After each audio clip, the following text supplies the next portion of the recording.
Shalom les amis, bonjour, j'espère que vous allez bien, j'espère que vous avez des bonnes nouvelles, j'espère qu'il y a des guérisons, puis j'espère que vous êtes en forme et que vous dansez, que vous tapez des mains et que vous chantez, que vous apportez vraiment de la joie, que vous apportez un bon jour, c'est important. Donc on s'était arrêté avec la Torah 10, on s'était arrêté euh, quand Aman a jeté le sort dans le mois où est mort Moshe Rabbeinu, car il pensait que Moshe, une fois mort, personne ne pourrait annihiler la force de l'idolâtrie. Donc il pensait vraiment que euh, l'idolâtrie, elle allait continuer, elle allait faire en sorte de, de, de, de, de, de se propager beaucoup plus, beaucoup plus. Elle a quand même été bien retardée à travers les époques, l'idolâtrie. Même si elle a pris encore de la place. Parce qu'aujourd'hui, on voit bien au XXIe siècle, on est à l'intérieur et qui véritablement se pose la question en disant oui, c'est vrai, on est dans l'idolâtrie. Oui, effectivement, je suis encore dans l'idolâtrie. Qui se pose la question par rapport à ça et donc par rapport à sa journée, parce que c'est selon sa journée, parce que le reste du temps, on ne va pas non plus faire une thèse sur le sujet. On a d'autres choses aussi à faire. Et puis, ce qui est important, c'est surtout de se concentrer sur le positif. C'est-à-dire avancer en restant concentré à l'intérieur de soi pour ne pas se laisser prendre par les énergies extérieures. Mais quoi qu'il en soit, ce qui est à l'extérieur ne peut pas rentrer dans le corps. Le corps est totalement hermétique. C'est nous qui donnons de la place à ces énergies pour qu'elles rentrent en nous. Auquel cas, elles ne rentrent pas en nous. Il n'y a rien qui rentre en nous que nous-mêmes, nous avons décidé qu'elles puissent rentrer. Mais comme on dit, que l'on veuille ou que l'on ne veuille pas, ça vient vers nous. Donc il vaut mieux vouloir. Il faut vraiment mieux savoir ce que l'on veut, parce que quand on dit non, j'aime pas ça, c'est pas bien, là, forcément, ça rentre en nous. Alors que quand on dit j'aime ça, c'est ça que je veux, c'est ça qui m'intéresse, c'est mieux, c'est mieux. Le reste, on s'en occupe pas. On n'a pas besoin de toutes les façons. Quand l'humanité tout entière comprendra juste cette chose qui est très simple, eh bien, de se désintéresser de ce qu'elle ne veut pas, plutôt que d'essayer de se battre contre elle, plutôt que d'essayer de faire des manifestations, plutôt que... Voilà. Alors, à ce moment-là, une fois qu'elle comprendra qu'elle doit se désintéresser,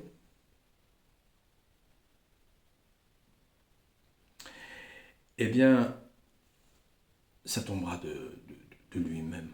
De lui-même, ça tombera dans l'oubli. Ça tombera dans l'oubli. On se désintéresse de, de ce que l'on ne veut pas, quoi. Mais tant qu'on continue à faire des guerres, tant qu'on continue à faire des manifestations, tant qu'on continue à protester, ça tombera pas. Ça tombera pas. C'est pas des manifestations contre la guerre qu'on devrait faire. C'est des manifestations pour la paix dans le monde. Des manifestations comme voilà, la fête de la musique, voilà, des choses comme ça, des choses qui animent, des choses qui nous réjouissent, des choses qui font que on a envie, on a envie de s'amuser, de danser, de rire, de chanter. Pas des choses qui sont contre. Mais comme ils le savent, et que si on n'y réfléchit pas vraiment intensément, eh bien on se fait attraper. On se fait attraper parce on est programmé dans cet effort. Alors, on en était, or Morderaï et Esther avaient la force d'annihiler l'idolâtrie d'Aman. Et c'est pour cette raison que les enfants d'Israël reçurent à nouveau la Torah à leur époque. Comme l'ont dit nos sages, ils ont accompli et ils ont reçu. Ils ont réalisé ce qu'ils avaient déjà reçu.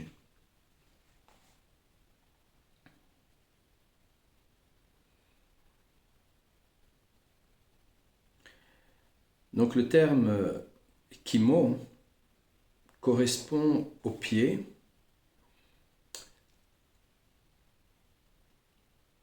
et le terme kablou correspond aux mains. Et il s'agit de la Torah elle-même. Comme on l'a dit, la Torah, c'est les mains et c'est les pieds.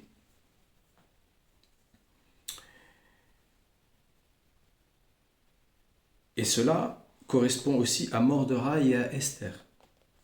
Le mot Morderaï peut être décomposé en mardor, donc la myrrhe sauvage. Et le mot d'or signifie liberté, ce qui correspond aux mains. Comme il est écrit, mon bien-aimé a fait passer sa main dans le trou de la porte. Donc ça c'est dans le Shir HaShirim, dans le Cantique des Cantiques. Allusion à l'ouverture des portes vers la liberté. Donc le mot Esther,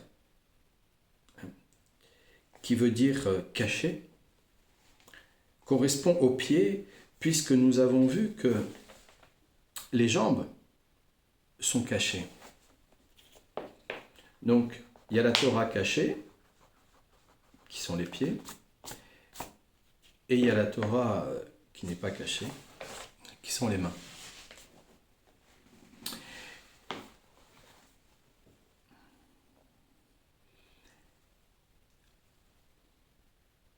La signification profonde, et donc c'est aussi la signification profonde du mot Purim, donc la fête de Purim.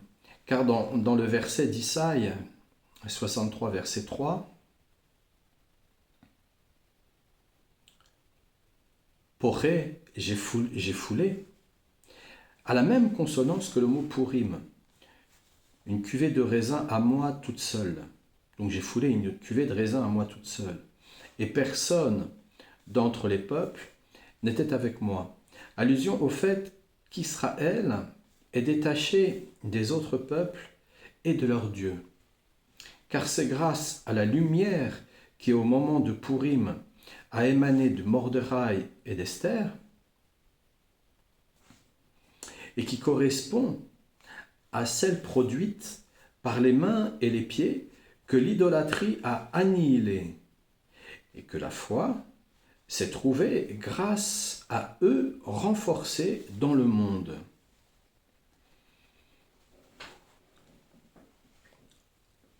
Donc,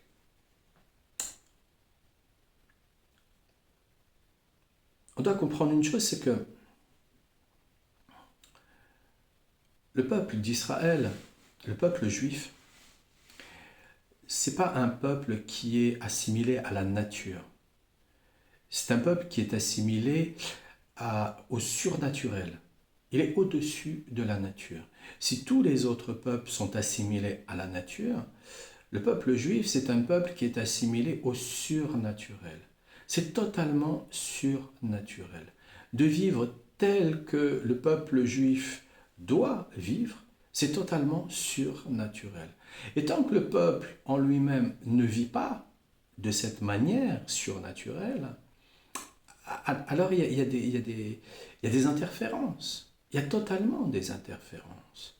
Et tous les autres peuples qui, eux, vivent d'une manière naturelle, je veux dire assujettis à la nature, eh bien forcément vont être contre le peuple juif. Parce que, euh, sans qu'ils le sachent, parce qu'ils sont comment dire, pas tous responsables en fait de leur façon de penser vis-à-vis du juif en règle générale. Et de cette manière-là, eh bien, ils sont là, quelque part, à en vouloir au peuple juif sans savoir pourquoi ils en veulent au peuple juif. Mais dans tout ça, s'ils en veulent au peuple juif, c'est tout simplement parce que le juif en lui-même, eh bien, on ne vit pas d'une manière surnaturelle, alors qu'on doit vivre d'une manière surnaturelle. Quand on voit toutes les fêtes que l'on a, mais c'est surnaturel. Quand on voit que dans une journée, on doit faire 3 tefillah, qu'on se réveille la nuit à Hatzot, qu'on étudie la nuit, c'est surnaturel. Quand on s'occupe de nos familles, quand est-ce qu'on s'occupe de notre travail, quand est-ce qu'on s'occupe de notre parnassa, c'est surnaturel. D'un point de vue extérieur, on ne peut pas comprendre. On ne peut pas comprendre comment ça se passe. Donc c'est totalement normal que si le peuple, lui, ne vit pas d'une manière surnaturelle, c'est totalement normal que les autres peuples leur en veuillent. Puisque si ce peuple, dont je fais partie d'ailleurs, si ce peuple n'est pas à sa place, les autres se disent, ben oui, mais c'est normal, si vous n'êtes pas à votre place, eh bien c'est pour cette raison que ça tourne mal dans le monde. Alors après, ben, ils vont en vouloir au peuple pour tout et n'importe quoi, en les accusant de tout et n'importe quoi, en pensant que tous les juifs de la terre, c'est eux qui dirigent le monde de l'économie et à tous les niveaux, que sais-je, encore et encore et encore. Non, non, non, non, non, non, non, non, non. On est un peuple surnaturel, on est un peuple qui est au-dessus de cette nature, et parce qu'on n'est pas suffisamment à notre place au-dessus de cette nature, alors forcément le peuple qui vit selon les lois de la nature, qui ne devrait pas d'ailleurs, hein, puisque de cette manière-là, quand les Juifs vont être à leur place, alors à ce moment-là, ils vont pouvoir enseigner aux autres peuples qu'ils ne sont pas du tout assujettis à la nature. Pas du tout, pas du tout. Les peuples sont assujettis à la nature, pour quelle raison? C'est à cause de leur Dieu, que Hachem ne reconnaît pas d'ailleurs. Il n'y a que lui, il est souverain, il n'y a que lui, il n'y en a pas d'autre. Et de ce fait, ils sont manipulés par le monde invisible, et de ce fait, ben, ils ne peuvent pas en aucun cas, comment dire, euh, s'épanouir véritablement dans leur mode de vie. Ils ne peuvent pas s'épanouir dans leur mode de vie. Il y a quelque chose qui leur manque. C'est pour ça qu'ils peuvent avoir, on peut avoir tout le matériel que l'on veut, on peut avoir toute la reconnaissance que l'on veut. Ben, très souvent, après un certain nombre d'années, on ne se sent toujours pas épanoui. On sent toujours une espèce de vide en soi. Parce qu'on croit à des choses qui sont vides. Donc si on est conduit dans une croyance qui est en dehors de celle d'Hachem, on croit à quelque chose qui est vide, quelque chose qui n'existe pas. Et si de plus on se dit être totalement athée, alors à ce moment-là, ben, là on croit véritablement au vide, quoi, parce que là, pour peu, la vie c'est quoi? On vit, on doit profiter le plus possible, amasser le plus possible de choses pour kiffer le plus possible dans cette vie, parce que de toutes les façons, quand on va mourir, il n'y a plus rien après. Donc ce sont des vies qui sont vides de sens, totalement vide de sens. Parce qu'on ne se pose pas les bonnes questions dans ces cas-là. On ne se pose pas les bonnes questions. Et quand il s'agit comment dire, d'essayer de se poser les bonnes questions, il y a tellement une confrontation qui se passe dans l'esprit de l'individu qui essaye de se poser des questions alors qu'il ne s'en est pas posé de sa vie. Il y a tellement une confrontation qu'il est perdu. Il est tout de suite ramené à ses besoins naturels, ses besoins d'animaux. Et je vous rappelle comme ça, au passage, c'est que Ani, ça veut dire je suis. Donc animal, je suis mal, en fait. Donc tout individu qui n'a pas trouvé un vrai sens à sa vie vit très mal, vit très très mal. On ne peut pas vivre de plaisir et toute sa vie parce que c'est vide. Parce que tous les jours, ces gens, voilà, on se réveille et c'est vide, il n'y a rien, il n'y a pas de place, alors on veut prendre la place d'un autre, alors on prend des places, on fait des guerres, que sais-je encore, voilà, tout ce qui se passe, quoi. Donc, quand on voit ce que les autres peuples font aux Juifs et comment ils leur en veulent, c'est tout simplement parce que nous ne sommes pas à notre place. Nous sommes un peuple surnaturel. On n'est pas du tout assimilé à la nature, encore moins aux étoiles, et encore moins à toutes ces histoires qui sont vides de sens. Donc Hachem, il nous veut, exactement comme dans l'histoire de Pourim, exactement la même chose, quoi. Voilà, c'est qu'à un moment donné, on s'est, comment dire, mis à genoux devant des idoles, et donc après, Aman, il voulait tous nous tuer. Et donc, le peuple, qu'est-ce qu'il a fait? Il a dit non, on va se mettre à prier. Et il s'est mis véritablement à prier. Donc, tant que le juif ne prie pas, il n'est pas à sa place. Donc, c'est pas une question de religion. On n'est pas du tout une religion. C'est pas du tout ça, sauf dans son terme originel grec, religar, celui qui est relié à Dieu. Mais voilà, on est debout dans notre journée, parce que dans notre journée, on est comme dans la prière de la Hamida, où on est debout, voilà, parce qu'on est face à Dieu. Donc chaque jour, quand on est debout, on est face à Dieu.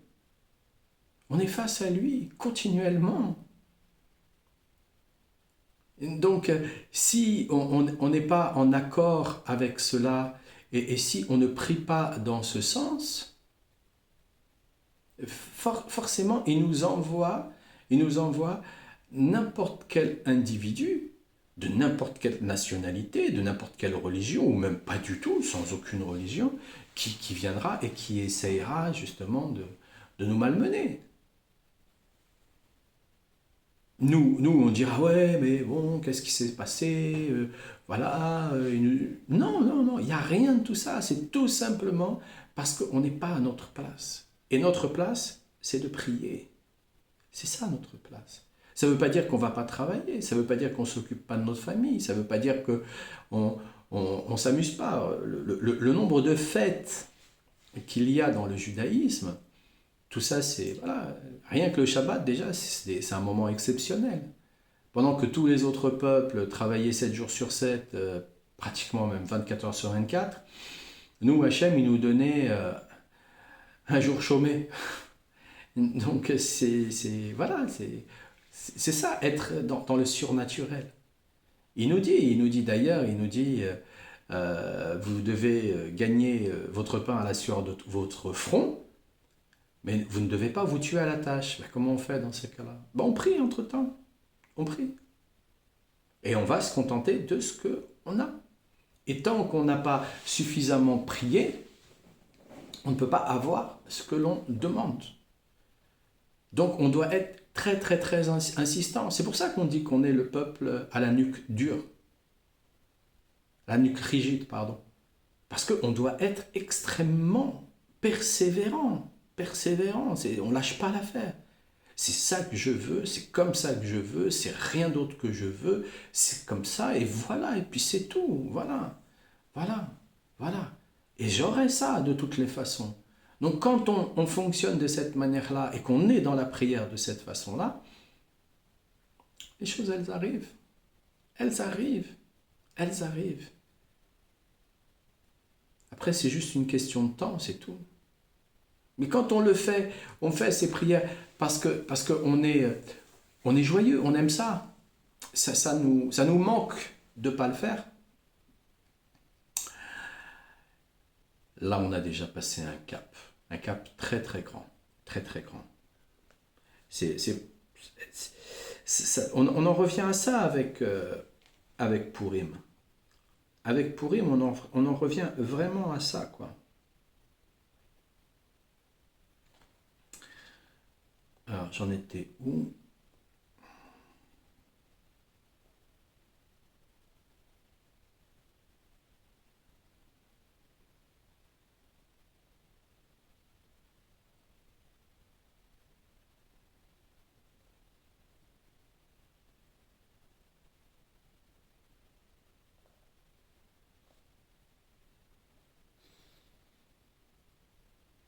Ah oui.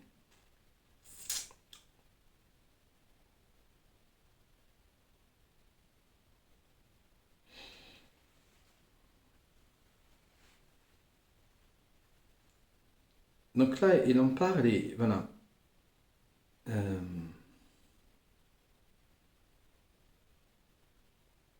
donc il dit par les mains et par les pieds, voilà, l'idolâtrie a été annihilée et que la foi s'est retrouvée grâce à eux, renforcée dans le monde. Donc déjà les pieds et les mains, ben, danser quoi. Danser, c'est les pieds et les mains quoi. Donc rien que danser permet justement de recouvrir la foi. Ah, alors, alors, c'est pas une histoire si compliquée que ça d'avoir la foi. C'est pas une histoire si compliquée que ça. Comme il est écrit dans la Megillah d'Esther, il a élevé Adassa, et le mot élevé a la même consonance que le mot Emouna.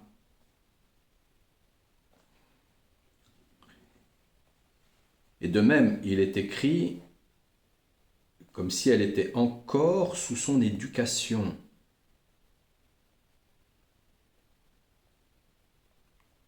Be'amana. De ces deux extraits, il ressort que tous les deux ont été portés par la foi, parce qu'ils étaient animés par le souffle. Voilà, donc si on veut vraiment, on insiste vraiment. Tous les jours, on prie avec la même demande, on insiste.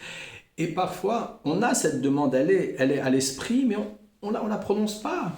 On la prononce pas parce qu'on commence déjà par remercier. Déjà, on doit commencer par remercier ce que l'on a.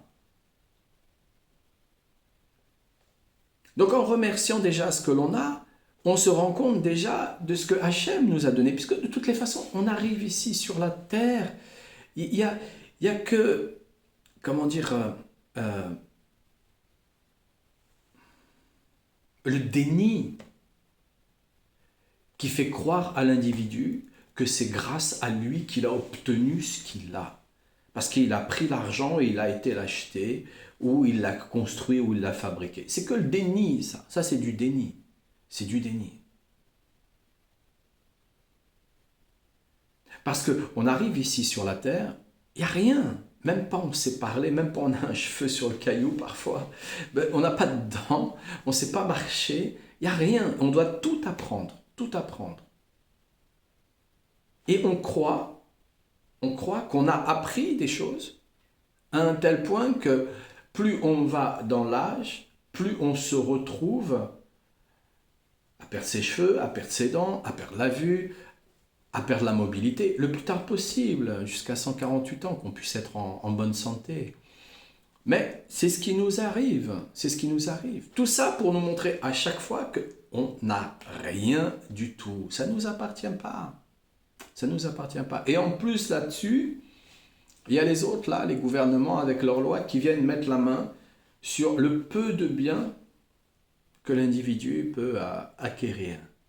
Donc, on voit bien, il n'y a rien qui nous appartient. Tout appartient à Hachem. Donc, tant qu'on reste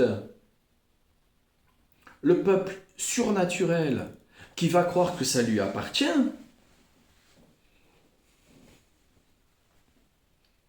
Israël ne nous appartient pas. C'est la terre d'Hachem. Il n'y a rien qui nous appartient. Ça n'appartient même pas aux autres qui sont...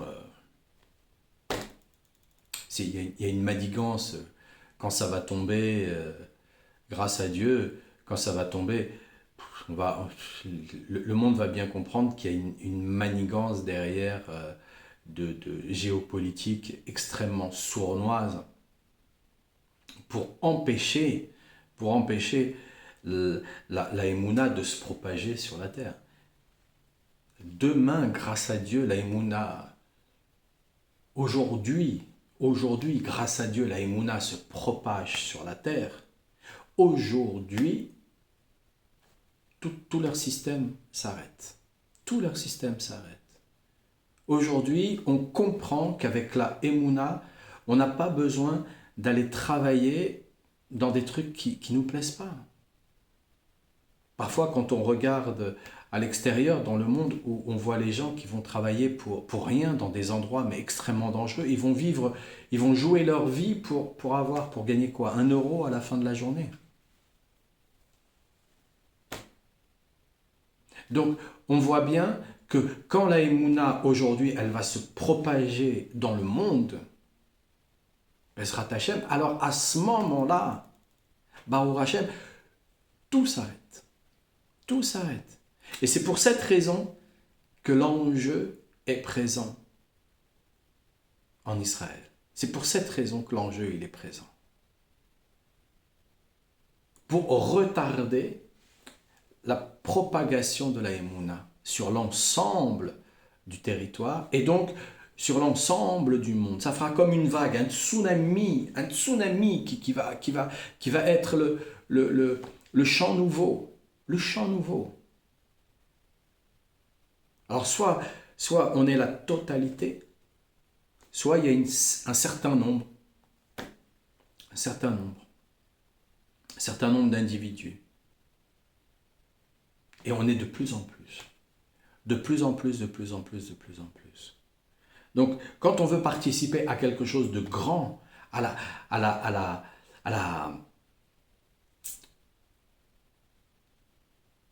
la guérison, de tout le monde, parce que le monde, il est guéri, c'est nous, les gens, qui ne sommes pas guéris. Quand on veut travailler à la guérison de tout le monde, on travaille à sa propre Emouna. Sa propre Emouna. Et rien que ta propre Emouna, elle diffuse une vague, ça diffuse des vagues. À chaque fois que tu l'utilises dans la vie, ça diffuse des vagues. Ça diffuse des vagues dans la journée. Ça diffuse des vagues dans tes ancêtres. À des niveaux incroyables. Et plus on agit de cette manière-là, plus Hachem nous en donne des expériences d'Emouna, plus on va se renforcer avec. Et plus on se renforce avec, plus on comprend qu'au final, on a donné beaucoup trop d'importance à ce qu'on ne voulait pas. Et donc, on vient à s'intéresser vraiment à ce que l'on veut. Vraiment à ce que l'on veut.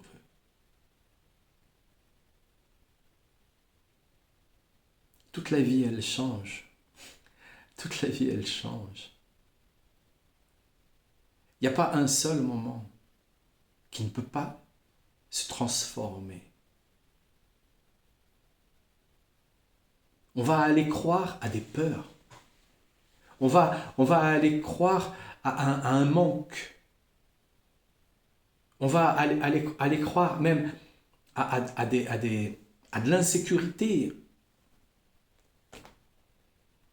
Ça n'existe que parce qu'on y croit. Mais pour pouvoir le traverser, c'est-à-dire casser cette croyance, la casser totalement, cette croyance. Pour pouvoir véritablement y croire, la casser totalement, cette croyance,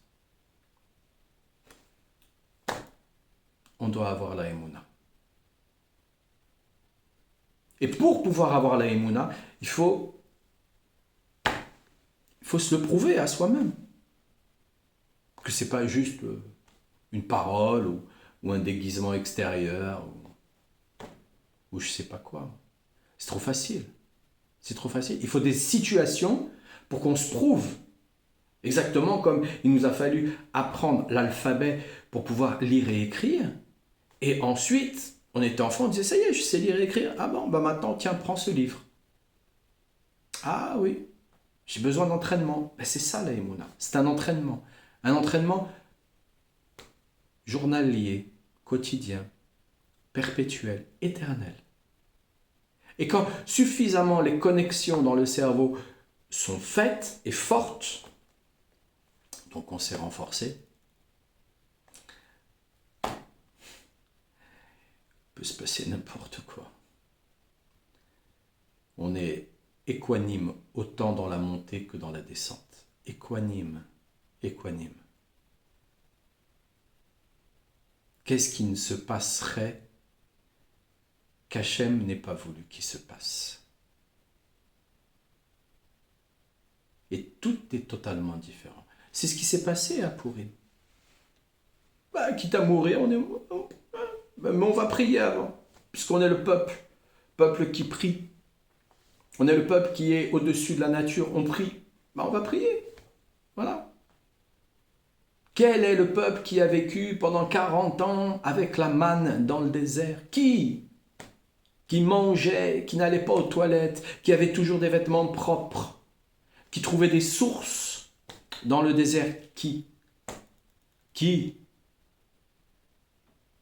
Et nous encore aujourd'hui, on va être là à croire que parce qu'on a le dernier smartphone ou je sais pas quoi, on est plus. Mais non, on s'est fait avoir. Mais n'oublions pas qu'Hachem est miséricordieux. Dieu est miséricordieux. Pardonne. Il pardonne. Et après, on se renforce. C'est ça qui est le plus dur. C'est exactement comme quand on a arrêté le sport pendant 1 an et puis qu'il faut se remettre. Ouais.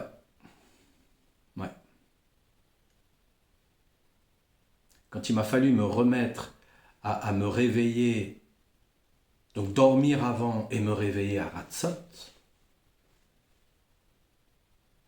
par la grâce d'Hachem, en demandant tous les jours et en insistant, il m'a fallu 1 an. 1 an pour réussir à le faire convenablement. Et pendant toute cette année, c'est des bagarres. Et pourtant, je l'avais eu fait. Et pourtant, j'aimais ça. Et pourtant, j'ai arrêté durant une grosse période.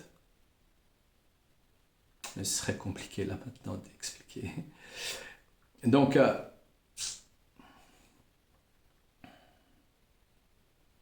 parce que le véritable fait de se réveiller à Ratzot, c'est de dormir avant et après de se réveiller. C'est pas... Moi, j'ai passé des moments où je ne dormais pas du tout. Mais c'est pas ça. Mais avant ça, avant d'avoir fait ça, je dormais Et je me réveillais précisément. Et après, même j'allais travailler. Même j'allais travailler. Ouais. Ben après, pour se remettre là dans le switch, ouf, oh là là, c'est une guerre, une bataille, une bataille. La Emouna, c'est pareil, c'est une guerre, c'est une bataille avec soi-même, pas avec les autres.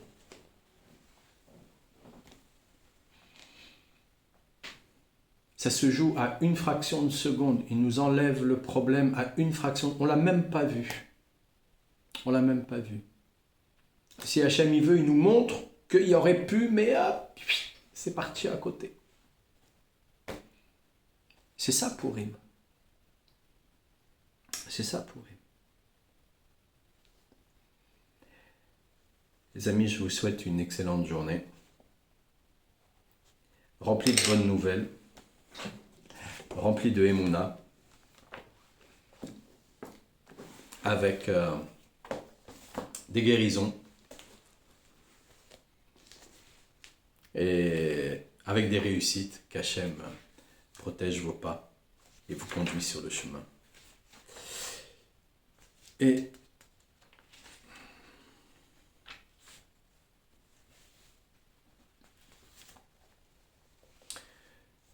je vais lire le Teilim 39. Zchut Rabbeinu HaKadosh.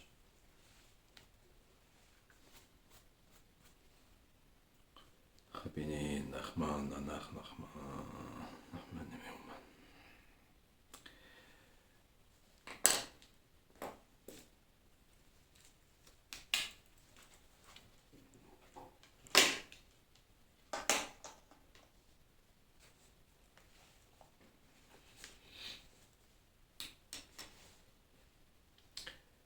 למנצח, לעדות ומזמור לדוד.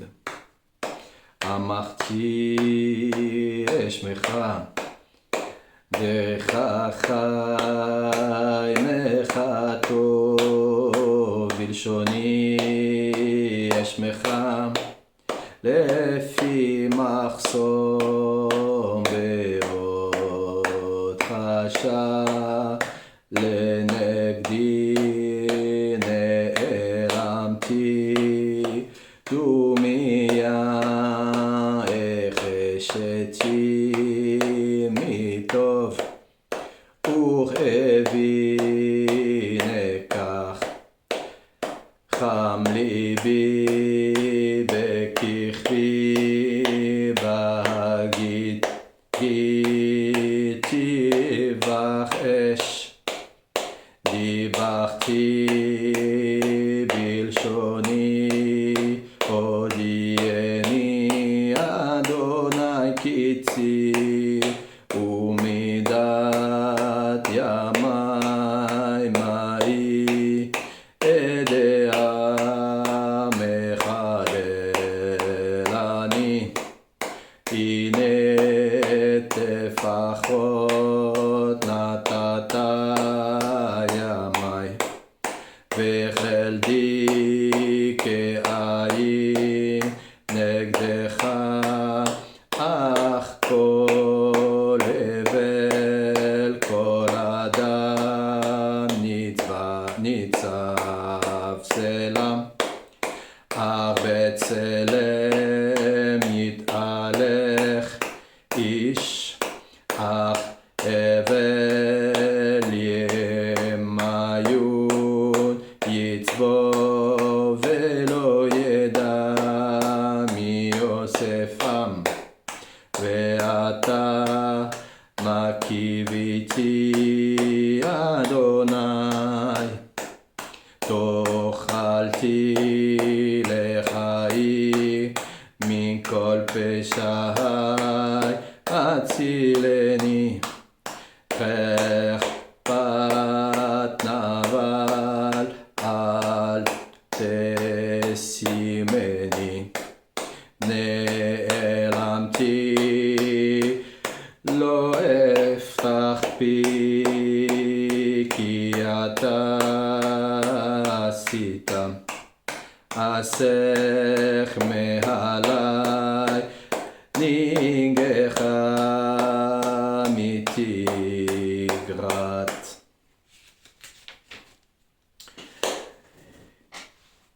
ידך אני חליתי בתוך החוד הלבון, יצחת השבתם קש, חמודו אך אבל כל אדם סלע, שמע תפילתי אדוני ושבתי האזינה, אל דמעתי אל תכחש, כי גך אנוכי